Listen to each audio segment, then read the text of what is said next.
Hello बच्चों, hello. आज हम एक नया टॉपिक स्टार्ट करेंगे। तो अब तक हम बड़े टॉपिक्स कंप्लीट कर चुके हैं। अब हम छोटे छोटे टॉपिक्स हैं उनको आज 2-3 टॉपिक कंप्लीट करने की कोशिश करेंगे, ठीक है ना।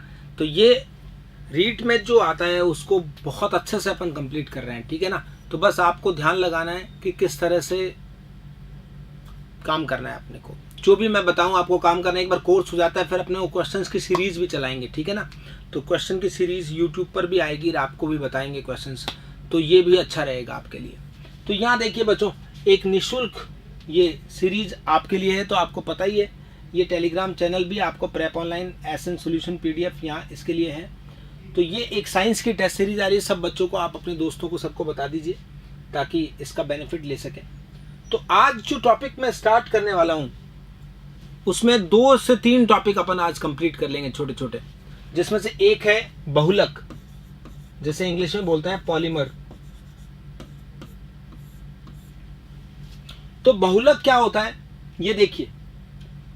छोटे छोटे अणुओं को एकलक कहते हैं। जैसे सिंगल मॉलिक्यूल होता है, जैसे इथीन है, एक मॉलिक्यूल है तो इथीन है, उसको एकलक बोलेंगे, मोनोमर। एकलक का मतलब क्या है? मोनोमर। जब ये छोटे छोटे अणु आपस में मिलकर एक उच्चतर अणुभार वाली लंबी श्रृंखला युक्त बड़ा अणु बनाते हैं तो उसे क्या बोलते हैं? बहुलक। और ये प्रक्रिया क्या कहलाती है? पॉलीमराइजेशन। तो ये एक प्रोसेस है जिसका नाम क्या हो गया? पॉलीमराइजेशन। क्या होता है इसमें मैं आपको बता दूं कि यहां मोनोमर्स होते हैं, एकलक होते हैं। मोनोमर्स जिसे अपन कहते हैं हिंदी में एकलक, इनके n मॉलिक्यूल्स लेते हैं। उच्च ताप और दाब, उच्च ताप एवं दाब पर इनको हीट किया जाता है और कई बार कुछ कैटलिस्ट भी होते हैं। तो ये क्या बनता है? पॉलीमर।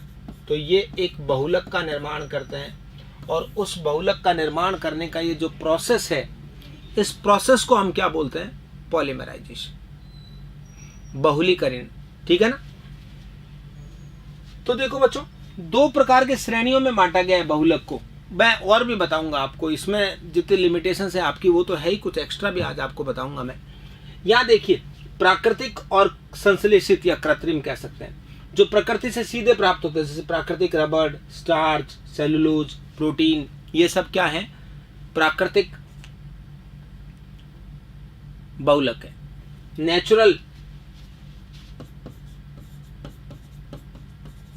नेचुरल पॉलीमर्स है। ये नाम लिखा हुआ है, natural rubber, starch, cellulose, protein, English में भी यही नाम होता है। कृत्रिम और संश्लेषित में क्या होगा? ह्यूमन मेड होते हैं, ये मानव निर्मित होते हैं, जो लैब में बनाए जाते हैं, इंडस्ट्रीज में बनाए जाते हैं, उनको कृत्रिम रेसे बोलते हैं। और इसमें क्या क्या आएगा? प्लास्टिक आएगा, संश्लेषित रबड़ आएगा और बहुत सारे रेसे आएंगे, नायलॉन, टेरिलीन, डेक्रॉन, बहुत सारे। टेरिलीन और डेक्रॉन एक ही बात होती है। ऐसे बहुत सारे पॉलीमर्स। और आज मेरे को यही बताना है कि ये पॉलीमर के नाम आप याद कर लो, इनमें एकलक यही होते हैं। इतना सा इस टॉपिक में है और ज़्यादा है नहीं। तो मोनोमर मिलकर पॉलीमर बनाते हैं और 2 तरह की कैटेगरी में बनाया गया इनको, प्राकृतिक और कृत्रिम। तो चलो ठीक है। प्राकृतिक रबर, कुछ एग्जाम्पल्स की बात करें अपन। ये एक वृक्ष से द्रव के रूप में, जानते हो ना, लेटेक्स मिल्क होता है, दूध होता है एक रबर के पेड़ का, जिसे रबर क्षीर या लेटेक्स कहते हैं, मतलब, ठीक है ना। प्राकृतिक रबर आइसोप्रिन का बहुलक होता है। अब ये तो बता दिया आइसोप्रिन का बहुलक होता है, लेकिन यहां पर यह भी लिखना था आइसोप्रिन का समकक्ष बहुलक होता है। तो मैं इंग्लिश में भी लिख देता हूं, नेचुरल रबर जो है ये क्या होता है? सिस पॉलीमर ऑफ आइसोप्रिन। अब बच्चों, कई बार आपसे ये फॉर्मूला ही पूछ लिया कि आइसोप्रिन क्या होता है, तो मुश्किल है ना। तो आइसोप्रिन कैसे पता करेंगे ये हमें देखना है। तो आइसोप्रिन बोलते हैं बच्चों, ये रबर में ये बेसिक यूनिट जरूर होती है, 1,3 ब्यूटाडाइन जरूर होता है रबर में। कोई भी रबर हो ये तो पक्का होगा। इसमें यहाँ 2 पर क्या लगा होगा? मिथाइल। इसका नाम है आइसोप्रिन।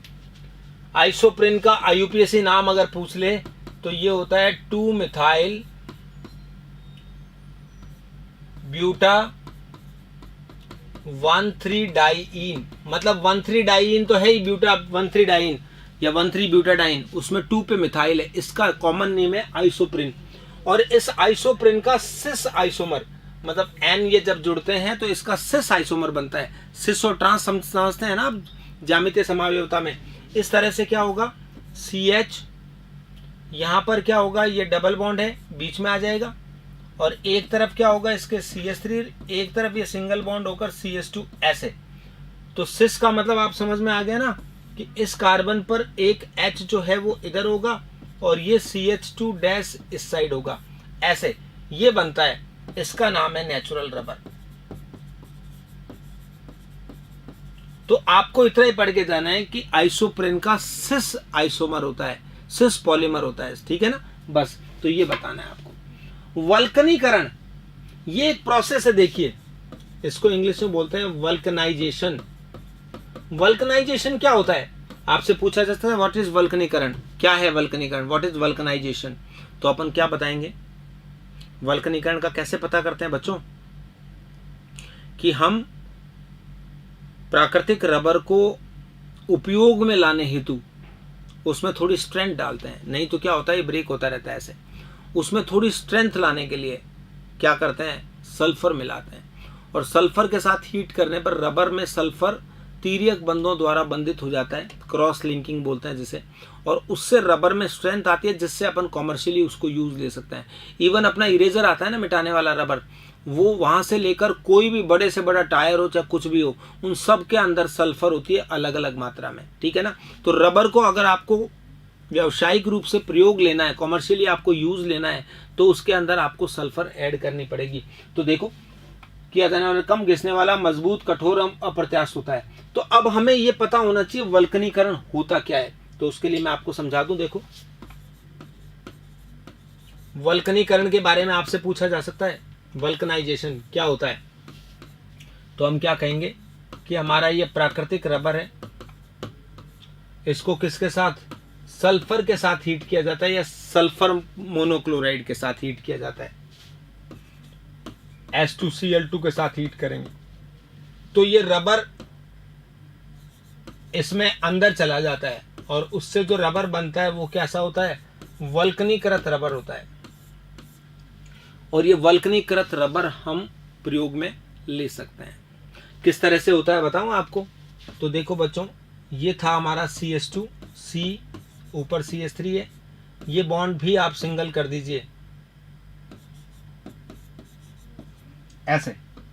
ये सिंगल करने से क्या हो गया, आपकी दोनों की एक एक वैलेंसी कंप्लीट हो, इनकम्प्लीट हो गई, दोनों कार्बन की एक एक वैलेंसी इनकम्प्लीट हो गई है। इसी तरह दूसरा होता है ये देखिए, ये CH3, यहां पर भी हमने क्या किया, एक एक वैलेंसी फ्री कर दी इनकी। ये नेचुरल रबर था, यहाँ डबल बॉन्ड था, उसको हटा दिया। उससे क्या होता है, यहां पर इनके बीच में ये सल्फर कौन सी लिंकिंग से, क्रॉस लिंकिंग से जुड़ता है, तिर्यक बंधन से जुड़ता है, जिससे इसमें स्ट्रेंथ आती है। और इस रबर को अपन कौन सा बोलते हैं, वल्कनाइज्ड रबर। क्या बोलेंगे बच्चों, वल्कनाइज्ड रबर, वल्कनीकृत रबर, इसको अपन आगे यूज ले सकते हैं। तो सल्फर इस तरह से रबर के बीच में क्रॉस लिंकिंग से जुड़ जाता है, इस रबर को अपन वल्कनीकृत रबर बोलते हैं। और ये प्रोसेस जो होता है वो क्या होता है, वल्कनाइजेशन होता है।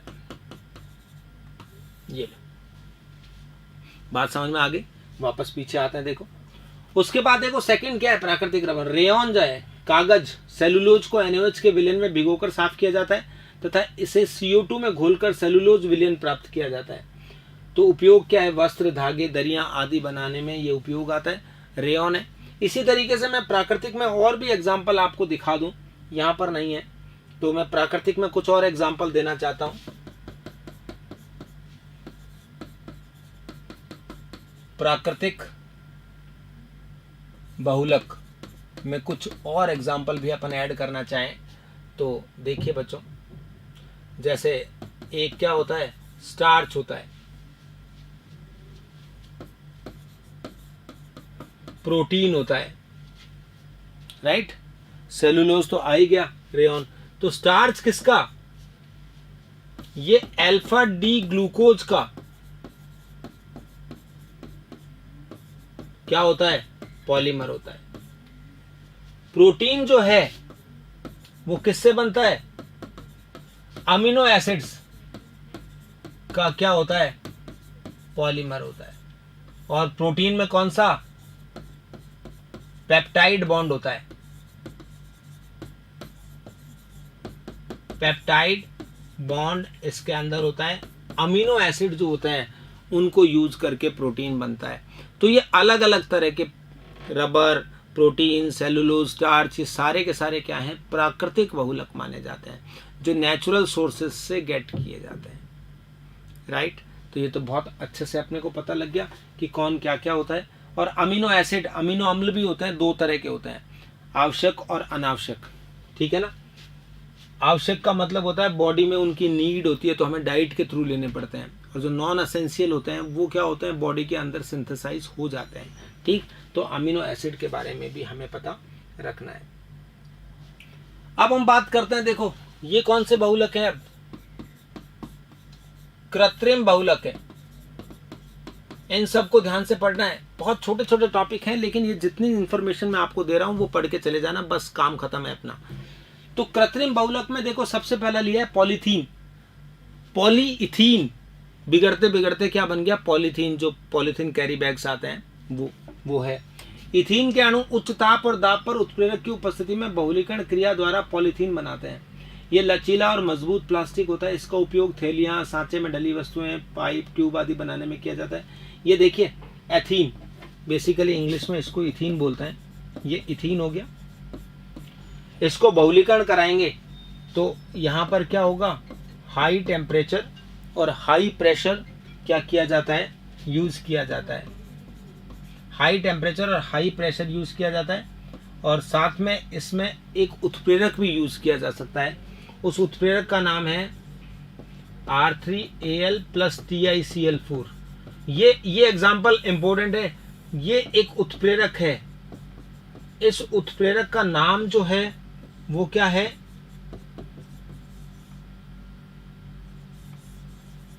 जिगलर-नाटा कैटलिस्ट। तो बच्चों कई बार ऐसे क्वेश्चन पूछ लिया जाता है, जिगलर-नाटा कैटलिस्ट क्या होता है? तो अपन ये कहते हैं ये होता है R3Al और TiCl4। ये एक जिगलर-नाटा कैटलिस्ट है। तो ये CH2 अब यहाँ डैश लगाना पड़ेगा, देखो यहाँ डैश, और इसके N मॉलिक्यूल आपस में जुड़ जाते हैं। कहने का मतलब देखो ये CH2 इस तरह से जुड़ते चले जाते हैं, कितने ही मॉलिक्यूल। और ये जो बनता है, जो इथीन का निर्माण होता है, ये कौन सी क्रियाविधि से होता है? मुक्त मूलक यानी क्रियाविधि से। ये जो बनता है मुक्त मूलक, यानी इसको इंग्लिश में बोलेंगे फ्री रेडिकल मैकेनिज्म से, बाय फ्री रेडिकल मैकेनिज्म। तो इथीन से पॉलीथीन बन गया। इस तरह के बहुत एग्जांपल और देखेंगे अपन। देखो पॉलीविनाइल क्लोराइड, शॉर्ट में बोलते हैं PVC।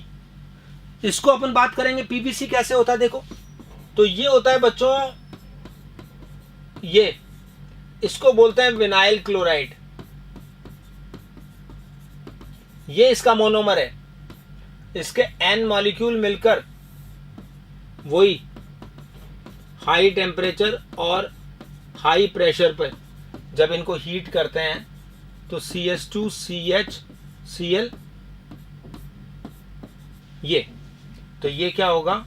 Polyvinyl chloride. तो यहां विनाइल क्लोराइड था तो ये क्या बन गया? Polyvinyl chloride. दोनों तरफ से डैश हो जाएगी, बस ये Cl एक्स्ट्रा है, CH2 की जगह Cl है। ऐसे बहुत सारे एग्जाम्पल मैं आपको यहीं पे बताऊंगा। कितने होते हैं? 5 या 6 अपने को यहीं पढ़ने, एक जैसे बिल्कुल, ताकि याद करना भी आसान हो जाएगा। पाइप वगैरह बनाते, PVC के पाइप आते हैं ना, जो नाले बनाते हैं अपन जनरली, जो बारिश का पानी वगैरह हटाने के लिए, चप्पल, थैले, बरसाती, ये सारी बातें यहाँ पर लिखी हुई है। अब देखिए थर्ड है ऑर्लोन। ऑर्लोन का एक और नाम है PAN। इसको PAN भी बोलते हैं। मैं देखो इंक बदल के लिखता हूं, इसका नाम होगा पॉली एक्रिलोनाइट्राइल। हिंदी में भी यही नाम लेना है। तो PAN पॉली एक्रिलोनाइट्राइल बोलते हैं या ऑर्लोन, इसके दो नाम है। दोनों नाम आपको याद करने हैं। विनाइल साइनाइड के कुछ नहीं करना बच्चों, यहाँ पर Cl की जगह क्या लगा देना है, Cn लगा देना है बस। इसकी जगह अगर आप Cn लगा देते हो तो क्या बन जाएगा, पॉलीएक्रिलोनाइट्राइल बन जाएगा। विनाइल साइनाइड के बहुलीकरण से इसका उपयोग किया जाता है, स्वेटर तकिया गद्दे बनाने में इसका उपयोग होता है, ये भी आपको लिख दिया है। तो बच्चों इसका जो मोनोमर होगा वो ये होगा CH2 डबल बॉन्ड CH और यहाँ पे क्या होगा Cn, इसको बोलते हैं विनाइल साइनाइड। और इससे क्या बन जाएगा देखो, CH2 CH और ये Cn है, ये डैश, बस। ये एक्रिलोनाइट्राइल शॉर्ट में बोलते हैं, ऑर्लोन भी बोल देते हैं पॉली एक्रिलोनाइट्राइल को, और कॉमन नेम ये है। पॉलीस्टाइरीन विनाइल बेंजीन के बहुलीकरण से। पॉलीस्टाइरीन कैसे बनता है देखो, ये बेंजीन के ऊपर क्या होता है, विनाइल होता है, CH डबल बॉन्ड CH2, इस तरह से इसके N मॉलिक्यूल लिए जाते हैं। तो यहाँ पर वही हाई टेम्परेचर और हाई प्रेशर जब यूज किया जाता है तो CH2 डैश CH, बस यहाँ पर Cl की जगह Cn आया था, बेंजीन आ जाएगा। तो इसका नाम था स्टाइरीन, तो इसका नाम क्या हो गया बच्चों, पॉलीस्टाइरीन। अभी आपको पता हो तो कुछ दिनों पहले एक जगह पे, कोई कंट्री मुझे याद नहीं है, उसमें इस गैस का रिसाव होने से काफ़ी सारा नुकसान हुआ था लोगों को। तो पॉलीस्टाइरीन ये विशाखापट्टनम में भी शायद इसी गैस का हुआ था, मुझे एग्जैक्टली ध्यान नहीं है। तो ये क्या क्या बनाने में काम आता है आप देख सकते हो। अब देखिए यहाँ पर सीधा लिख दिया, लेकिन 4 के बाद मैं 2 और बताना चाहूँगा, 6 होते हैं टोटल ये एक जैसे। 5वां है पॉलीप्रोपीन। तो पॉलीप्रोपीन किससे बनेगा, प्रोपीन से बन जाएगा। यही विनाइल पे यहाँ मिथाइल होगा तो ये प्रोपीन हो गया भाई, और इससे ये डैश CH2 CH CH3 और ये पॉलीप्रोपीन है। और लास्ट है एक बहुत इंपॉर्टेंट, टेफ्लॉन। ये मुझे लगता है सबसे ज्यादा इंपॉर्टेंट है।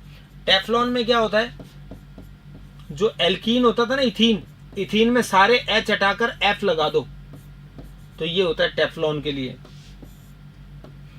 और इसको अगर उच्च ताप और दाब पे जब बात की जाती है तो F2C single bond CF2 dash dash ऐसे, तो ये टेफ्लॉन है।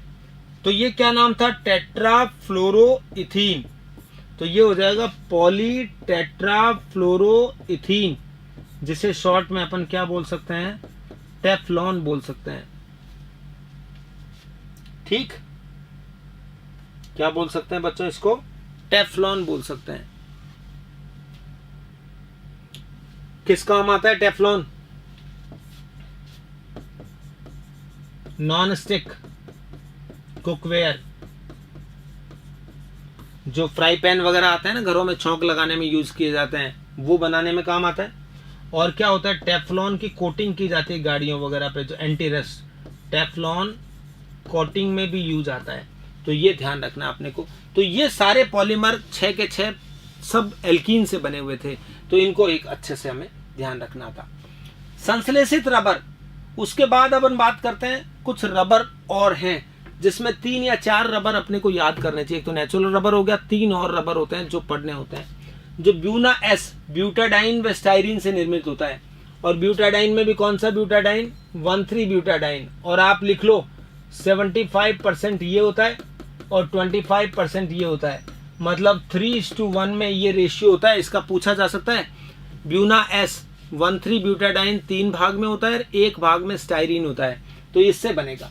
ब्यूना एन ये किससे बन जाएगा, ये 1,3 ब्यूटाडाइन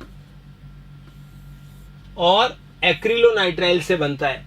तो ब्यूना 1,3 डाइमिथाइल 1,3 ब्यूटाडाइन को क्या लिखा है यार,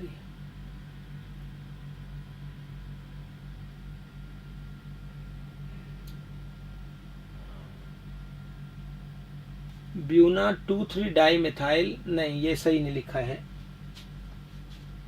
ये इसको हटा दो। ये 1,3 ब्यूटाडाइन को आपको क्या करना है, मैं आपको इसका बता देता हूं क्या क्या होता है। देखो 1,3 ब्यूटाडाइन ये होता है भाई,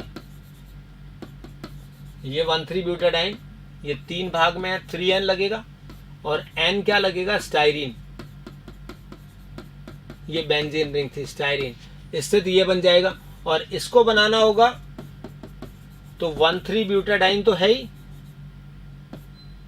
वही बात, कितना 3N प्लस ये जो विनाइल साइनाइड जिसे एक्रिलोनाइट्राइल बोलते थे, ये इसके N, यानी 3:1 में ये लेंगे तो ब्यूना N बनेगा, इससे ब्यूना S बनेगा। तो दोनों को आप ध्यान कर लेंगे, उपयोग ये लिखे हुए हैं इनके। ब्यूना S और ब्यूना N के बाद एक और रबर मैं आपको बताना चाह रहा हूं जो आता है। रबर 4 ही होता है बस। एक होता है नियोप्रिन, ये चौथा रबर है जो किसका, क्लोरोप्रिन का बहुलक है। ये क्या चीज है, क्लोरोप्रिन का बहुलक है। क्लोरोप्रिन क्या होता है, जैसे आइसोप्रिन होता था ना, आइसोप्रिन में यहां क्या होता था, मिथाइल होता था, यहाँ Cl लगा दो बस, इससे बनेगा। तो ये किस तरह का बन जाएगा, CH2CCl, फिर C, ये डबल बॉन्ड यहाँ आ जाएगा, ये CH2, ये डैश डैश, तो इसका नाम है बच्चों क्या, नियोप्रिन। तो 4 रबर हो गए हैं। एक तो प्राकृतिक रबर जो 1,3-ब्यूटाडाइन में 2 पे मिथाइल लगा दो, मतलब आइसोप्रिन का बहुलक होता है। एक नियोप्रिन हो गया तो क्लोरोप्रिन का बहुलक होता है, मिथाइल की जगह Cl लगाना है। एक ब्यूना S हो गया जिसमें क्या होता है 1,3-ब्यूटाडाइन और स्टाइरिन का 3:1 में कॉम्बिनेशन से बनता है। एक ब्यूना N हो गया जिसमें 1,3-ब्यूटाडाइन और एक्रिलोनाइट्राइल के 3:1 में कॉम्बिनेशन से ही बनते हैं। तो ये चारों रबर आपको अच्छे से दिमाग में फीड कर लेने हैं, राइट।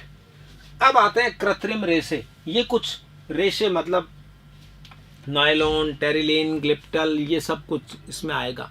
ये किससे किससे बनता है, देखो नायलॉन 66, नाम से पता लग रहा है। 66 क्या बताता है, कार्बन का नंबर बताता है। ये 2 चीज से होता है, एक तो एडिपिक अम्ल 6 कार्बन वाला है अम्ल, डाइओइक एसिड होता है, दोनों तरफ COH होते हैं, बीच में CH2 होते हैं। और हेक्सामेथिलीन डाइअमीन 6 कार्बन के संगठन से बनता है, इसे नायलॉन 66 कहते हैं। मैं थोड़ा सा इसके फॉर्मूला बताऊंगा आपको, वैसे जरूरत नहीं पड़ती है आपके लेवल पे, लेकिन फिर भी देखो, ये एडिपिक एसिड होता है बच्चों, ये COOH है, 4 CH2 ऐसे होते हैं, और इधर भी COOH होता है। 6 कार्बन वाले अम्ल को, जिसमें दोनों तरफ COH हो, डाइओइक एसिड को एडिपिक अम्ल बोलते हैं, राइट। ये एडिपिक अम्ल है। और इसमें किसके साथ, हेक्सामेथिलीन डाइअमीन। तो डाइअमीन में देखो बच्चों क्या होता है, अमीन NH2 होता है, लेकिन NH और H अलग अलग लिख रहा हूं मैं, क्यों बताऊंगा अभी मैं। और यहां पर CH2 हेक्सामेथिलीन है ना, ये हो गया, और यहां पर भी NHH को ऐसे लिख रहा हूं। ये जब इनको कंबाइन करेंगे तो यहां से OH निकलेगा ऐसे, और यहां से क्या निकलेगा, H ऐसे। तो इसमें से वाटर निकलता है, इसीलिए इस अभिक्रिया को क्या बोलते हैं, संघनन। इंग्लिश में बोलेंगे कंडेंसेशन। कंडेंसेशन और एडिशन में यही फर्क है। एडिशन में तो कोई भी चीज होती है सीधा जुड़ के वो चीज बना देती है, और कंडेंसेशन में क्या होता है, कुछ स्मॉल मॉलिक्यूल जैसे पानी, मिथेनॉल, इथेनॉल, अमोनिया, ऐसे छोटे मॉलिक्यूल निकलते हैं साथ में प्रोडक्ट के, उसको बोलते हैं कंडेंसेशन। तो ये बच्चों सारी चीजें बता रखी है। तो इससे जब बनेगा तो ये CO और ये एमाइड बन जाएगा। इसमें कौन से बॉन्ड का रिपीटेशन होगा, CONH का रिपीटेशन होगा ऐसे। और बच्चों यहां पर क्या है, CH2 है, ये वापस NH, और यहां पर बात करें अपन क्या, ये CH2 का होल 4 है, और इधर C डबल बॉन्ड है, इस तरह से, मतलब यहां N यहां लग जाएगा आपके। तो आपको समझ में आ गया, इसका नाम है नायलॉन 66। ये 66 कार्बन को रिप्रेजेंट करते हैं। एडिपिक अम्ल में 6 कार्बन है, हेक्सामेथिलीन डाइअमीन, ये हेक्सामेथिलीन मतलब CH2 के 6, NH2 उसमें भी 6 है। तो ये N मॉलिक्यूल वाटर निकल जाते हैं, संघनन से जो बनता है नायलॉन 66 बनता है। दूसरा देखिए नाम लिखा हुआ है टेरिलीन। टेरिलीन का एक और नाम होता है डेक्रॉन। तो ये नायलॉन जो 66 था, ये एक क्या था, एक पॉलीएमाइड है। कोई पूछ सकता है इसमें कि इसमें कौन सा ग्रुप बार बार रिपीट होता है, तो देख लो ये एमाइड ग्रुप रिपीट होता है, इसलिए इसको बोलते हैं पॉलीएमाइड। प्रोटीन में भी यही होता है, पेप्टाइड लिंकेज जो होता है। डेक्रॉन या टेरिलीन जिसको बोलते हैं, वो किससे किससे बनता है, इथाइलिन ग्लाइकॉल और टेरथेलिक एसिड। इथाइलिन ग्लाइकॉल का मतलब समझते हो क्या, इसको भी मैं आपको बना के दिखाऊंगा, ऐसे दिया हुआ नहीं है, ये इथाइलिन ग्लाइकॉल होता है बच्चों, CH2OH, CH2OH, इसका नाम है इथाइलिन ग्लाइकॉल। तो यहाँ से, और टेरथेलिक एसिड का मतलब होता है कि COOH बेंजीन रिंग के पैरा पोजीशन पर होना, आमने सामने COH होंगे, उसे टेरथेलिक एसिड बोलते हैं।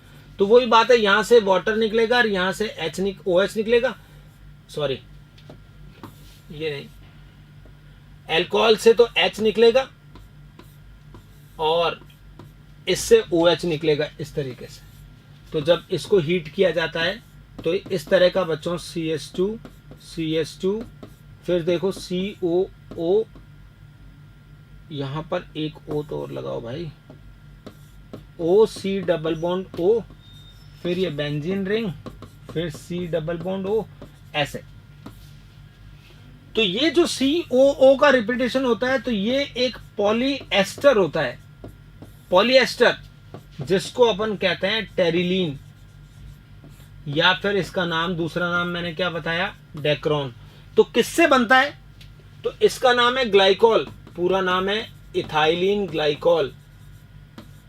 तो एक तो ये पता होना चाहिए इथाइलिन ग्लाइकॉल है, और जो आमने सामने जब ऐसे होते हैं तो इसको टेरथेलिक एसिड बोलते हैं। थैलिक एसिड में पीएच साइलेंट है, ठीक। तो टेरथेलिक अम्ल और इथाइलिन ग्लाइकॉल का नाम याद रखना है, इससे टेरिलीन या डेक्रोन बनता है। कुछ पॉलीमर्स के नाम मैं और बताता हूं, क्योंकि मैं मानता हूं और भी आपको आना चाहिए। कोई बोल देगा एक पॉलीमर होता है ग्लिप्टल, तो ये किस किस का पॉलीमर होता है, वही देखो, इथाइलिन ग्लाइकॉल इसमें भी होता है, प्लस यहां पर थैलिक एसिड की जगह, सॉरी टेरथेलिक एसिड की जगह थैलिक एसिड होता है। थैलिक एसिड का मतलब होता है दोनों COH आसपास होना, बिल्कुल आमने सामने होता है, टेरथेलिक एसिड बोलते हैं। तो ये ग्लिप्टल हो गया। इसी तरह कुछ और याद करो, बेकेलाइट होता है एक, बेकेलाइट जो होता है ये क्या होता है, फिनॉल और फॉर्मेल्डिहाइड रेजिन होता है। फिनॉल का किसके साथ, फॉर्मेल्डिहाइड के साथ रेजिन होता है। और ये कैसा पॉलीमर माना जाता है, क्रॉस लिंकिंग पॉलीमर इसको बोलते हैं। तो बेकेलाइट होता है जो इलेक्ट्रिक स्विचेस वगैरह बनाने में काम में आता है, तो बेकेलाइट हो गया। ऐसा कैसा एक और होता है, मेलामाइन पॉलीमर होता है।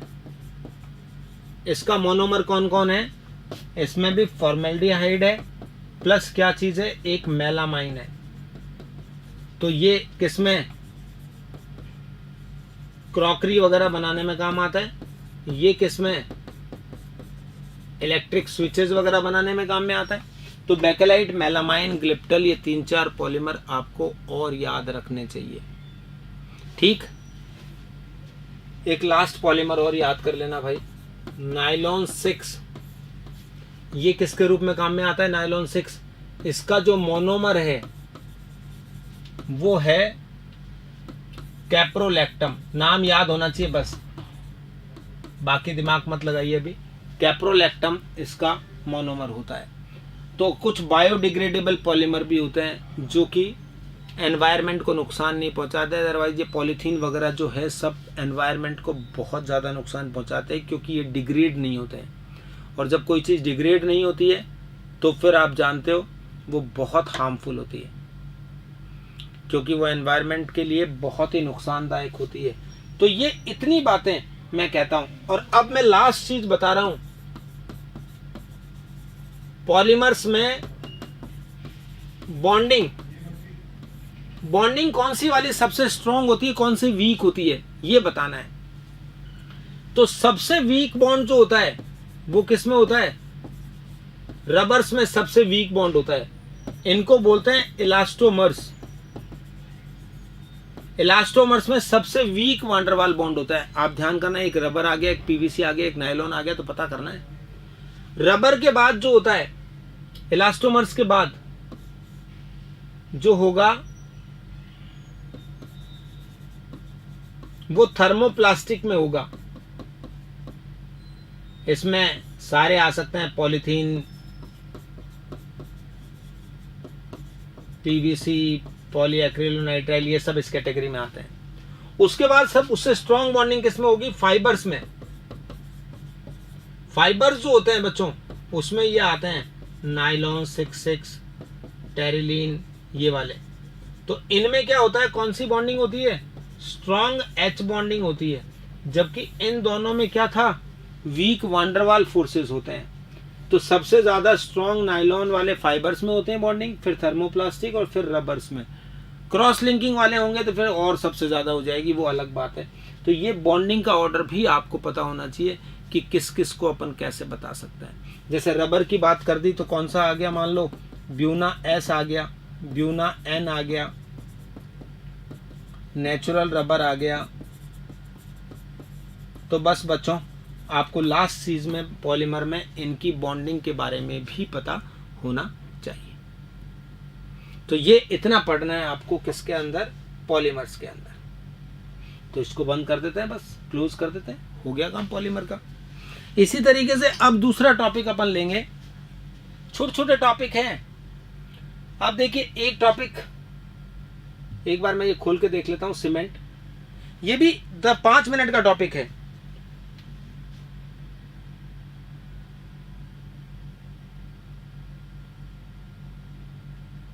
सीमेंट जो है बहुत इजी सा टॉपिक है।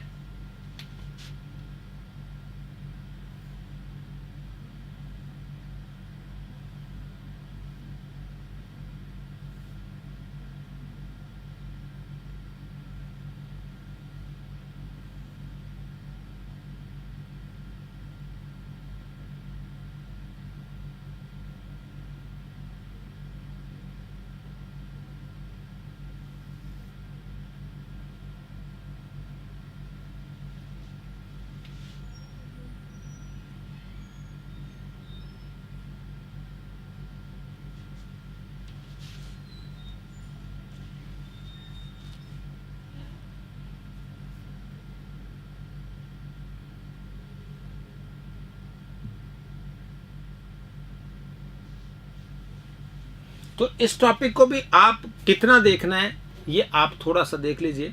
11th के एनसीईआरटी में वैसे सीमेंट थोड़ा सा दे रखा है, एस ब्लॉक के अंदर जाएंगे आप तो वहाँ छोटा सा मिलेगा, लेकिन यहाँ पर मैं आपको थोड़ा सा बता दूं कि सीमेंट जो होता है उसको कैसे आपको देखना है। सीमेंट से परिचित तो सब है ही, ऐसा कोई जानते नहीं है। मकान जितने भी बनते हैं सारे सभी में सीमेंट काम आती है। तो थोड़ा सा पढ़ना है। सीमेंट ये कैल्शियम सिलिकेट और कैल्शियम एल्यूमिनेट से बना हुआ धूसर रंग का मिश्रण होता है। धूसर रंग का तो अपन ने देखा, कलर तो सबको याद है ना, ग्रे सा कलर होता है, ठीक है ना। तो देखो सीमेंट का निर्माण सर्वप्रथम ऑस्पिडन के द्वारा किया गया, जिसे पोर्टलैंड सीमेंट कहते हैं, राइट। ये नाम लिखा हुआ देखो, जिसमें चूना पत्थर, सिलिका, एल्यूमिना, फेरस, सल्फर आदि के ऑक्साइड और थोड़ी बहुत और क्वांटिटीज कुछ छोटी छोटी होती है। एनसीईआरटी में आपको 11th के एस ब्लॉक में पूरी क्वांटिटी दे रखी है, तो यहाँ पे भी मैंने आपके लिए लिख दी है। ये देखिए कैल्शियम ऑक्साइड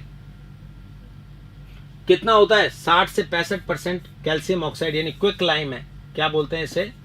क्विक लाइम, बिना भुजा चूना, ये यूज किया जाता है। प्लस SiO2 सैंड जिसे बोलते हैं, 20 से 25% ये होती है। तो ये देख लीजिए बच्चों, अगर इसमें बात करें तो 80 से ज्यादा % तो इन्हीं का हो गया। एल्यूमिना Al2O3 5 से 10% होता है। फेरस और सल्फर के कुछ ऑक्साइड्स होते हैं, ऐसे ही कुछ छोटे छोटे सब्सटेंसेस और मान सकते हैं। तो ये मेजर कंटेंट आपको सीमेंट के मैंने बता दिए हैं, बस यही याद करके जाने। मेरे को तो सीमेंट में इससे ज्यादा कुछ नहीं लगता। अब सीमेंट निर्माण के लिए आवश्यक कच्ची सामग्री में CaO को चूना पत्थर से, जबकि सिलिका तथा एल्यूमिना को रेत से प्राप्त किया जाता है। चूना पत्थर से कैसे प्राप्त करेंगे? ये होता है चूना पत्थर, कैल्शियम कार्बोनेट। जब इसे हीट किया जाता है तो कैल्शियम ऑक्साइड और ये बनता है। तो ये जैसे व्हाइट वाश बनाते हैं उसी का प्रोसेस है। कैल्शियम ऑक्साइड घर लाके फिर आप पानी में डाल के इसको कैल्शियम हाइड्रोक्साइड बनाते थे, वही चीज है। तो सिलिका को एल्यूमिनियम रेत से प्राप्त कर लिया उनको, और ये कहां से प्राप्त किया है? चूना पत्थर से। जैसे ही सीमेंट में पानी मिलाया जाता है, ध्यान से सुनना, तो कैल्शियम सिलिकेट तथा कैल्शियम एल्यूमिनेट बनते हैं, जो वायु के संपर्क में आते ही ठोस हो जाते हैं, जिसे सीमेंट का जमना कहते हैं। सीमेंटिंग बेसिकली आप देखते हो ना, तराई करने जाते हैं अपन, मकान बनता है तो हम लोग क्या करते हैं, पानी डालते रहते हैं उस पर 3-4 दिन, ताकि सीमेंट को पकाया जा सके। सीमेंट को कठोर बनाया जा सके ताकि वो फटे नहीं बाद में, तो उसके लिए उसके ऊपर पानी की ज़रूरत होती है। तो ये बच्चों आपको बताना है। सीमेंट के जमने के समय को बढ़ाने के लिए उसमें 2 से 3% जिप्सम मिलाया जाता है। जिप्सम ये कैल्शियम सल्फेट 2H2O, और इसी से अपन ने क्या बनाया था, ये थोड़ा सही नहीं लिखा है, हाफ लगाना पड़ेगा। इसको जब हीट करते हैं जिप्सम को, कल बता दिया था मैंने वैसे 390 केल्विन पे, तो ये CaSO4.12H2O POP बनता है, और साथ में 3 मॉलिक्यूल वाटर भी निकल जाता है, 3/2 1.5 मॉलिक्यूल वाटर भी निकलता है। तो प्लास्टर ऑफ पेरिस मैंने कल आपको क्लास में बताया था। तो ऐसे, तो ये जिप्सम को भी आपको याद रखना है। क्या फॉर्मूला होता है प्लास्टर ऑफ पेरिस का, क्या फॉर्मूला होता है, या तो ये लिखा रहेगा प्लास्टर ऑफ पेरिस का फॉर्मूला, या फिर CaSO4 का Holtwise.H2O, ये भी लिखा रहता है। ये होता है बच्चों POP, प्लास्टर ऑफ पेरिस। तो POP और सीमेंट ये छोटा सा टॉपिक था, लेकिन कुछ और छोटा टॉपिक इसमें ऐड कर दिया है। मिश्र धातुएं, ये भी आप पढ़ लीजिए। 2 या 2 से अधिक धातुओं का समांगी मिश्रण क्या कहलाता है, मिश्र धातु कहलाता है। मिश्र धातुओं को इंग्लिश में बोलते हैं अलॉयज, अलॉय बोल दो। देखो, मिश्र धातुओं के निर्माण में एक धातु के कुछ परमाणु दूसरी धातु द्वारा प्रतिस्थापित हो जाते हैं। बेसिकली मेटेलिक बॉन्ड होता है, जो सिमिलर अनपेड इलेक्ट्रॉन्स की वजह से वो आपस में बॉन्डिंग हो जाती है, तो मेटेलिक बॉन्ड होता है इनके अंदर, धात्विक बंध, ठीक है ना। कौन सा बॉन्ड होता है, मेटेलिक बॉन्ड होता है, धात्विक बंध होता है। यदि मिश्र धातु में एक धातु पारा हो तो इसे अमलगम कहते हैं। ये क्वेश्चन आ सकता है, अमलगम किसको बोलते हैं, तो पारे मरकरी के साथ, पारा मतलब समझ में आ गया ना आपको, मरकरी के साथ किसी भी धातु का अलॉय, जैसे sodium HgO sodium amalgam, zinc HgO तो जिंक अमलगम, ऐसे। एक मैग्नीशियम अमलगम मैग्नीशियम के साथ होता है। तो अमलगम वर्ड यूज किया जाएगा जब मेटल कोई भी मेटल मरकरी के साथ जब कोई बॉन्ड बनाएगा। मिश्र धातु निर्माण के लिए धातु परमाणुओं के आकार में अधिक अंतर नहीं होना चाहिए। यही कारण है कि डी खंड के तत्व मिश्र धातुओं का अधिक निर्माण करते हैं। डी ब्लॉक के एलिमेंट्स जो होते हैं वो बहुत सारे। तो ये कुछ मिश्र धातु देख लीजिए यार। पीतल कौन कौन होता है, कॉपर और जिंक। कांसा कॉपर और एसन, एसन मतलब टिन। गन मेटल में कॉपर जिंक एसन तीनों होते हैं। जर्मन सिल्वर में कॉपर जिंक और निकिल होते हैं। कॉन्स्टेंटन कॉपर और निकिल होते हैं। नाइक्रोम निकल क्रोमियम होते हैं। सोल्डर लेड और एसन होते हैं। स्टेनलेस स्टील में आयरन और क्रोमियम होते हैं। थोड़ा बहुत कार्बन की परसेंटेज भी होती है, ठीक है ना। ये सब बातें अपने को ध्यान रखनी है। जो मेन कुछ मिश्र धातु जो आपसे पूछे जा सकते हैं उनके कंटेंट मैंने लिख दिए हैं ताकि आप उनको याद कर पाओ। लेंथेनाइट तत्वों द्वारा बने धातु मिश्र धातुओं को मिक्स्ड मेटल बोलते हैं। मिक्स मेटल ये हवाई जहाज वगैरह के पुर्जे बनाने में काम में आता है बच्चों। 95% तो क्या होता है, हल्के लेंथेनाइट्स होते हैं। सीरियम, जैसे सीरियम बोलेंगे। इसका उपयोग बंदूक की गोलियां बनाने में किया जाता है। मैग्नीशियम से बने मिश्र धातु का उपयोग जेट इंजन के कल पुर्जे बनाने में किया जाता है।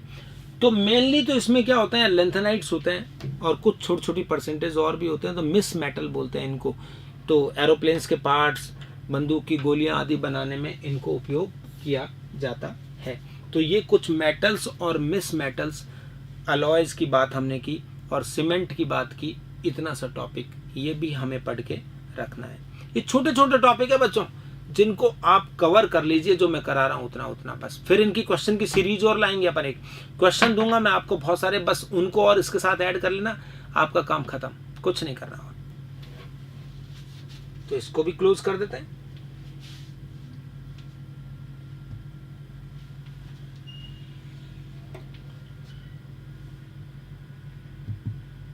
एक टॉपिक और लेते हैं।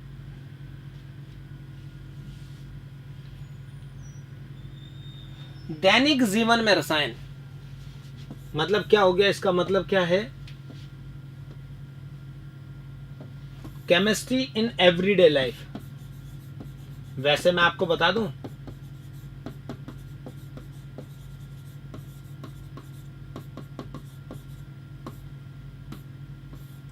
कि पूरी केमिस्ट्री का दैनिक जीवन में बहुत बड़ा उपयोग है। कैसे आप कहोगे, तो मैं आपको बता दूं कि चाहे हम सुबह उठते हैं आप खुद देख लीजिए।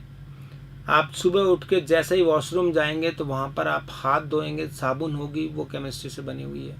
टॉयलेट क्लीनर जितने भी होंगे वो सब केमिस्ट्री से बने हुए हैं। Everything is made by chemistry. चाहे आप कुछ भी पहनते हैं, कुछ भी खाते हैं, कुछ भी करते हैं, एवरीथिंग, सब कुछ केमिकल्स हैं और उन्हीं से पूरा सब कुछ बना हुआ है। तो केमिस्ट्री हमारी लाइफ में हर जगह पे इन्वॉल्व होगी। दैनिक जीवन में रसायन में देखो, रसायन का उपयोग जीवन के प्रत्येक क्षेत्र में किया जाता है, हर बच्चा जानता है। यहां तक कि हमारी जैविक क्रियाओं का संचालन भी रसायनों द्वारा होता है, ठीक है ना, केमिकल्स के द्वारा ही होता है। जैसे कुछ एग्जाम्पल बताऊं, साबुन और अपमार्जक, सोप एंड डिटर्जेंट्स,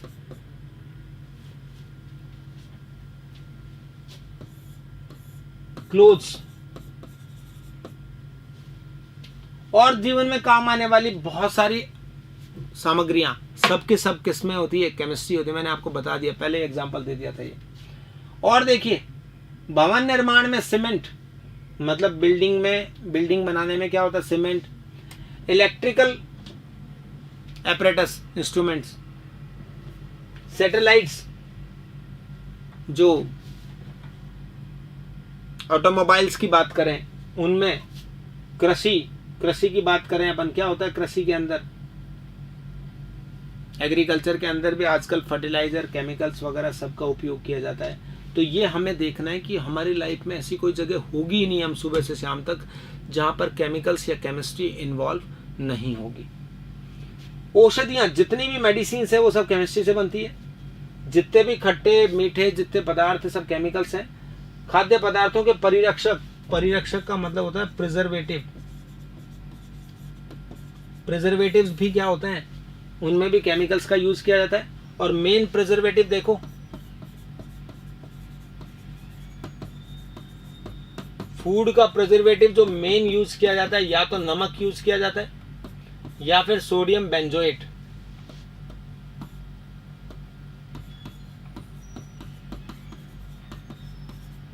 क्या नाम है, सोडियम बेंजोएट, ये या नमक, ये फूड प्रिजर्वेटिव है, जिसका हिंदी में क्या बोला है, फूड के लिए क्या होता है, परिरक्षक, भोजन के परिरक्षक।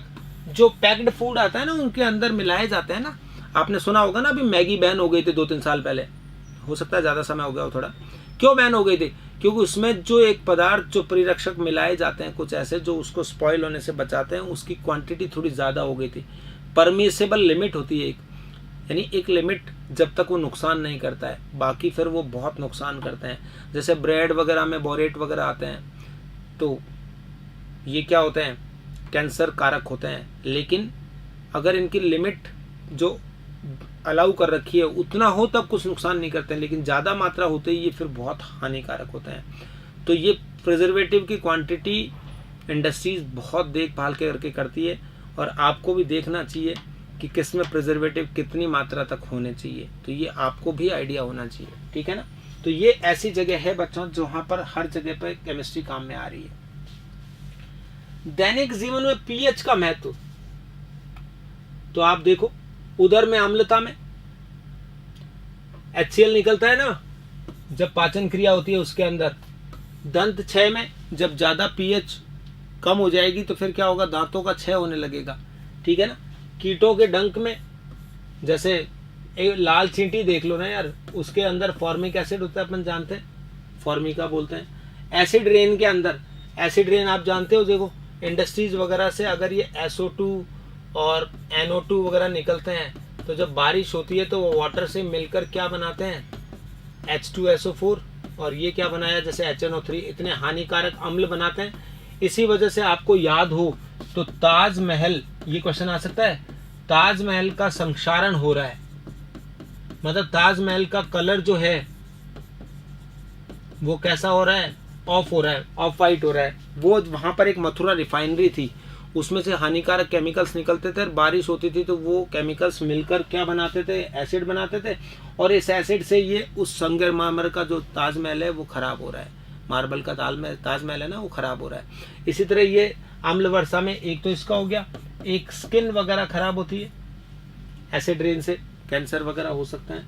और मृदा की पीएच में, जैसे ये अपन कृषि के अंदर जमीन होती है उसकी पीएच में भी बहुत सारा रोल होगा इसका।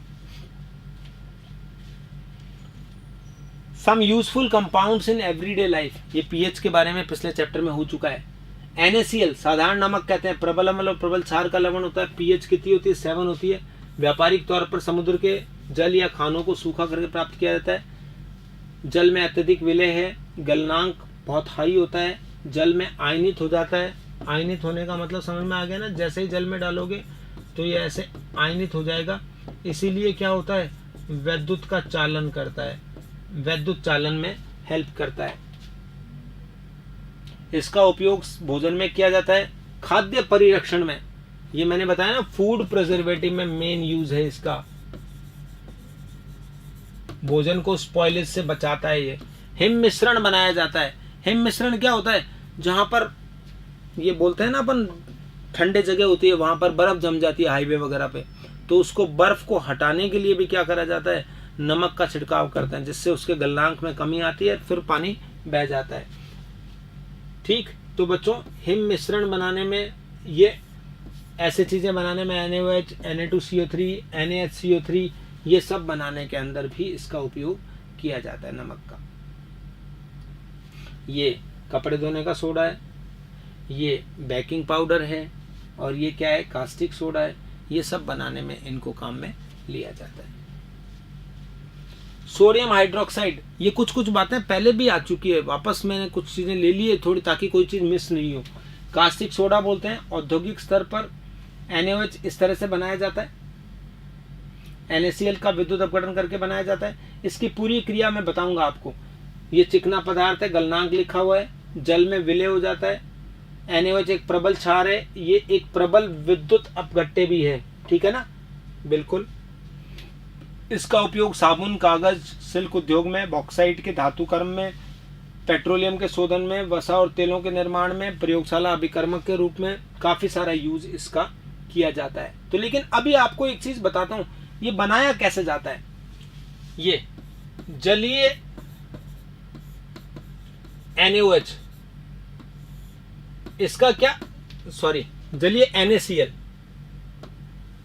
NaCl का क्या करा जाता है, विद्युत अपघटन किया जाता है। कैसे होता है देखो, ये NaCl इस तरह से ब्रेक होता है Na+ और Cl- में।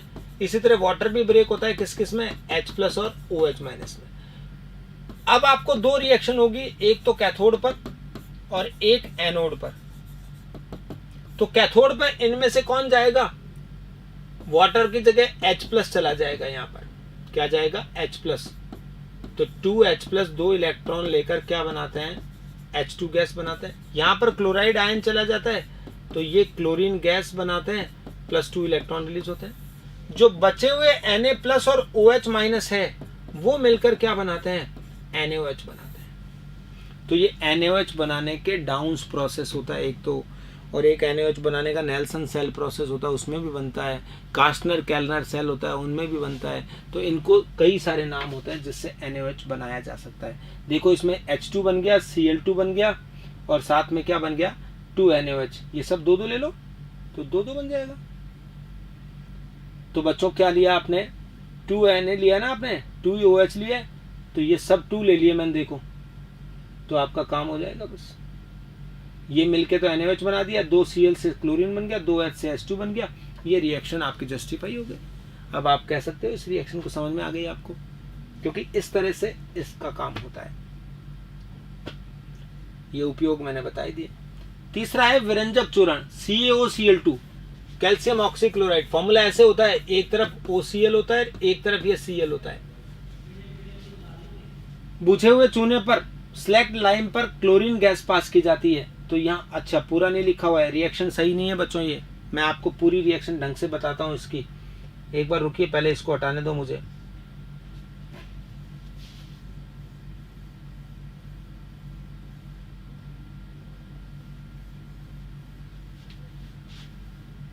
इतनी जगह बना लेते हैं अपन, यहाँ इसके ऊपर लिख देंगे।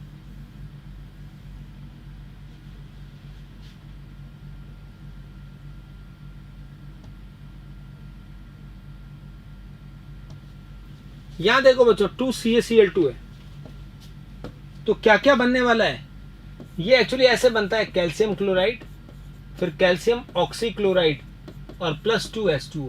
एक्चुअली ऐसे होता है, ये बनता है ऐसे। अब इन दोनों में एक कैल्शियम के साथ Cl है आयन, एक OCl आयन है, तो इसको बोलते हैं Ca के साथ एक तो OCl आयन और एक Cl आयन, तो इसका पूरा फॉर्मूला ये होता है CaOCl2 जब इसको बोलते हैं। तो मैं आपको अभी यहीं बता दूं कि ये जो Ca और OCl था साथ में और एक Cl था, इससे मिलके ये बना है, तो इसको बोलते हैं कैल्शियम ऑक्सीक्लोराइड, और इसको एक कैसा मिश्रित लवण बोलते हैं। मिश्रित लवण क्यों बोला, क्योंकि कैल्शियम के साथ एक आयन तो OCl है और एक Cl है, इसलिए दो एनायन अलग अलग है कैल्शियम के साथ, इसलिए इसको मिश्रित लवण बोला जाता है। तो ये एक मिश्रित लवण हो गया बच्चों। तो ये विरंजक चूर्ण होता है। विरंजक चूर्ण पीला तीक्ष्ण गंध वाला ठोस पदार्थ है जो ठंडे जल में क्या है, विलय है। विरंजन की प्रक्रिया मतलब ब्लीच करने में काम में आता है, ब्लीचिंग विरंजन की प्रक्रिया में ये काम में आता है।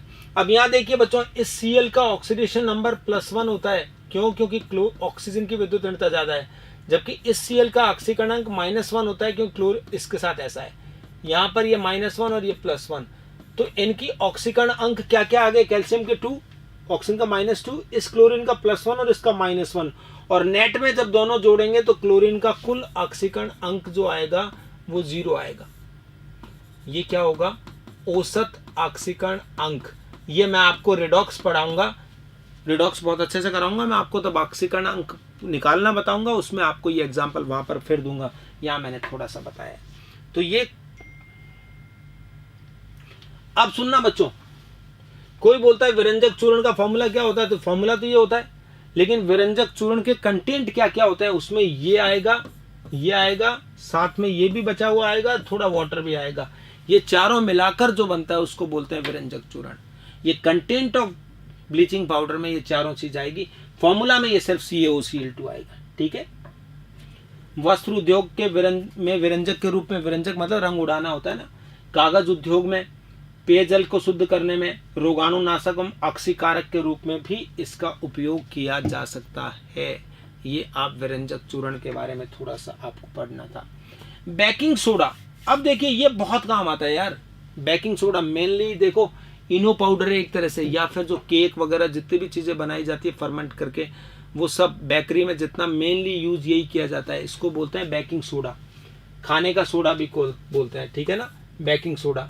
सोडियम हाइड्रोजन कार्बोनेट नाम है इसका, सोडियम बाई कार्बोनेट भी बोल सकते हो, दूसरा नाम क्या है, सोडियम बाई कार्बोनेट या हाइड्रोजन कार्बोनेट बोलते हैं।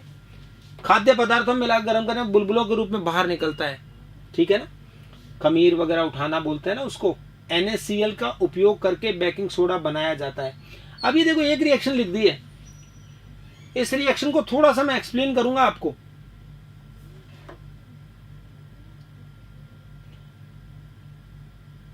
रुको बच्चों, ये रिएक्शन जो बनाई गई है कौन सा विधि थी, एक साइंटिस्ट होते हैं सॉल्वे, सॉल्वे की विधि के द्वारा बेकिंग पाउडर का निर्माण किया जाता है। मैं सिखाता हूं देखो आपको, उसमें क्या क्या होता है आपके पास।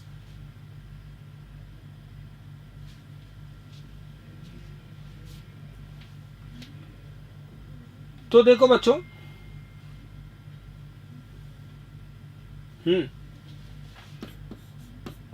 अमोनिया, CO2 और वाटर, ये रिएक्शन होती है सबसे पहले, तो ये बनता है अमोनियम बाई कार्बोनेट, ये बन जाता है बच्चों।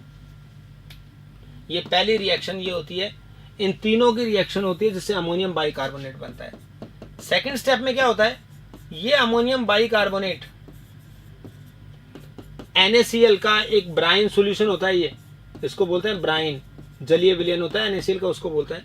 उसके साथ जब रिएक्शन होती है तो आपका जो फाइनल प्रोडक्ट है वो बनता है NH4Cl और NaHCO3, और इसका PPT आता है और इसको छान कर अलग कर लेते हैं। इसका PPT आगे छान के अलग कर लिया। और मैं आपको बता दूं, धावन सोडा बनाना हो तो ये NaHCO3 जो है आपका, इसको आप हीट करेंगे तो ये धावन सोडा में बदल जाता है। एक्चुअली ये जो मेथड है वो धावन सोडा बनाने का होता है। तो 3 स्टेप तक यहाँ तक रोक दोगे तो ये बन गया, इसको अलग कर लिया था। Na2CO3 के विलेन में CO2 प्रोवाइड करके, ये दूसरा मेथड है एक, ये आगे दिखाया गया है। इसके अंदर CO2 ये पास करेंगे वापस, तो वापस NaCO3 भी बनाया जा सकता है। बेकिंग सोडा ये है, जल में अल्प विलय, जल में इसका विलयन क्षारीय होता है, गर्म करने पर CO2 गैस निकलती, गर्म करने की जरूरत नहीं होती, सीधा डालते हैं पानी में तो ही CO2 निकलती है। तो आप जानते हो ना, इनो पाउडर जो होता है, इनो पाउडर जो एंटासिड के रूप में यूज किया जाता है, मतलब प्रति अम्ल के रूप में, वो भी इसको यूज किया जाता है। और जब इसको हीट करते हैं तो मैंने बता ही दिया आपको, Na2CO3 ये बनता है। अभी पीछे रिएक्शन बता दी थी मैंने आपको।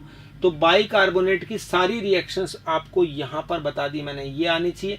पहले अमोनियम बाइकार्बोनेट बन गया, NaCl से रिएक्शन करके NaCO3 PPT आ गई, और फिर उसको हीट करने पर Na2CO3 बन जाता है। तो धावन सोडा भी बनाया जा सकता है, शायद अगला टॉपिक हो सकता है। बेकिंग पाउडर में सोडा वाटर, सोडा युक्त शीतल पेय बनाने में, पेट की अम्लता दूर करने पर, ये इनो वाला यूज मैंने बताया ना आपको, वो है ये। 6 सेकंड में काम शुरू, पानी में डाला, गैस निकलती है, पी जाते हैं, सही हो जाता है। मंद प्रतिरोधी के रूप में अग्निशामक यंत्रों में, फायर एक्सटिंग्विशर में होता है जिससे CO2 निकलती है, वो उसमें होता है। प्रयोगशाला अभिकर्मक के रूप में। तो ये सारे के सारे उपयोग हैं NaHCO3 के, ध्यान रखना है। धावन सोडा, मैं कह रहा था ना धावन सोडा आएगा, Na2, इसे कपड़े धोने का सोडा भी कहते हैं। इसका रासायनिक नाम सोडियम कार्बोनेट है। सफेद क्रिस्टलीय, जल में विलय है, क्षारीय होता है, गर्म करने पर क्रिस्टलन जल त्याग कर सोडा एस बनाता है। ये देखिए उल्टा रिएक्शन लिख दिया है। इसको हीट करेंगे तो ये रिएक्शन नहीं है, इधर हीट करने पर ये वाटर अलग हो जाता है, ये Na2CO3 सोडा एस बन जाता है। तो इसका नाम सोडा एस है, याद रखना, ये नाम लिखा हुआ है इसका, सोडा एस। धुलाई व सफाई में काम आता है, मतलब डिटर्जेंट में मेनली यूज किया जाता है। कांसिक सोडा, बेकिंग पाउडर, कांच, बोरेक्स आदि के निर्माण में काम आता है। कागज, पेंट और वस्त्र उद्योग में काम आता है। और ये तो सब में लिख दिया करो, प्रयोगशाला अभिकर्मक के रूप में काम में आता है, क्योंकि ये उपयोग तो एक ऐसा उपयोग है जो सब जगह पे आपका काम आएगा ही आएगा। प्लास्टर ऑफ पेरिस, CaSO4, देखो यहां सही फॉर्मूला लिखा है, हाफ H2O। POP क्या होता है बता दिया था मैंने आपको, कैल्शियम सल्फेट का अर्ध हाइड्रेट है। फ्रांस की राजधानी पेरिस में जिप्सम को गर्म करके बनाया था, इसीलिए इसका नाम प्लास्टर ऑफ पेरिस बन गया। ये CaSO4.2H2O, तो CaSO4.half H2O प्लस 3/2 H2O, तो ऐसे बन जाता है बच्चों। लेकिन अगर इसको बैलेंस करके 2 लगा दिया गया है यार, तो फिर तो यहाँ 3/2 क्यों आएगा, 3 आएगा, इसको भी 2 लो।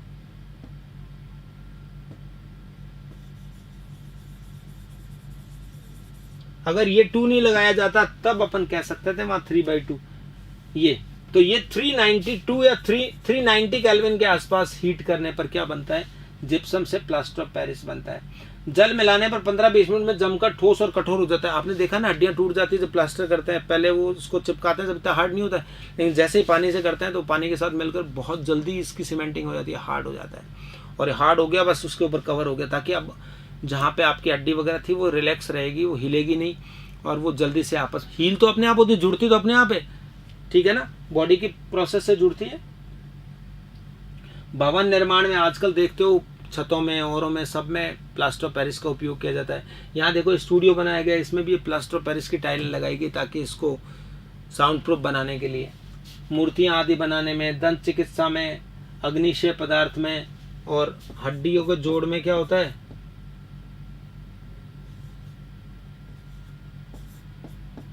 हड्डी जोड़ने में, मतलब हड्डी जोड़ने में इसका उपयोग ये है कि ऊपर उसका प्लास्टर कर दिया जाता है ताकि जोड़ने में आसानी रहती है।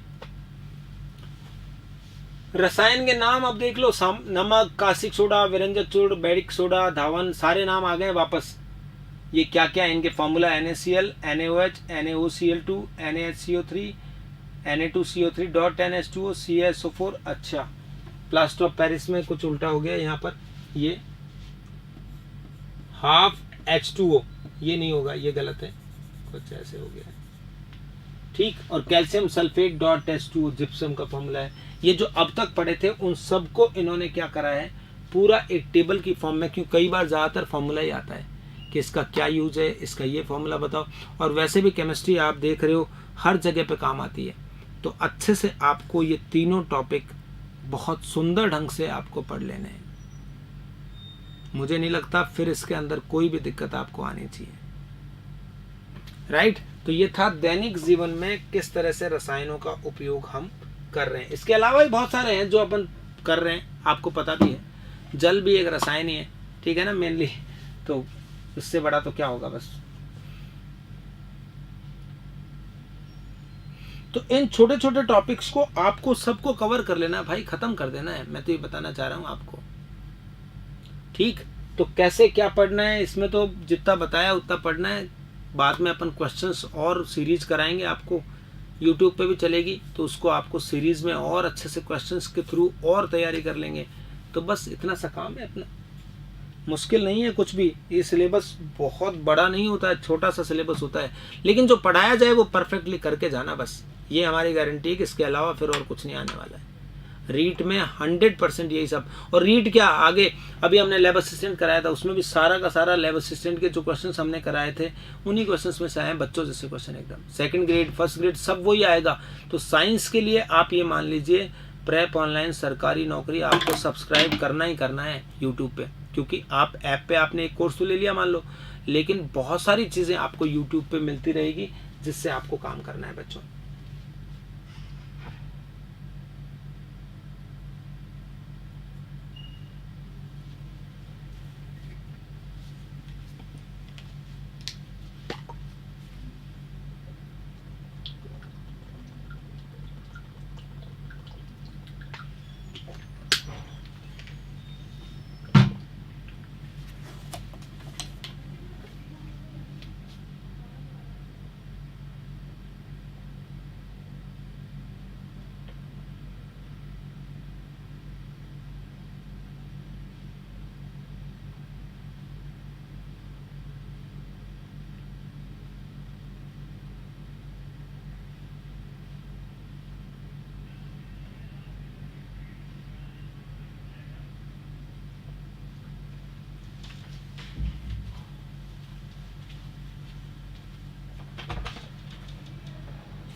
ये अब बंद नहीं हो रहा है, कई जैसे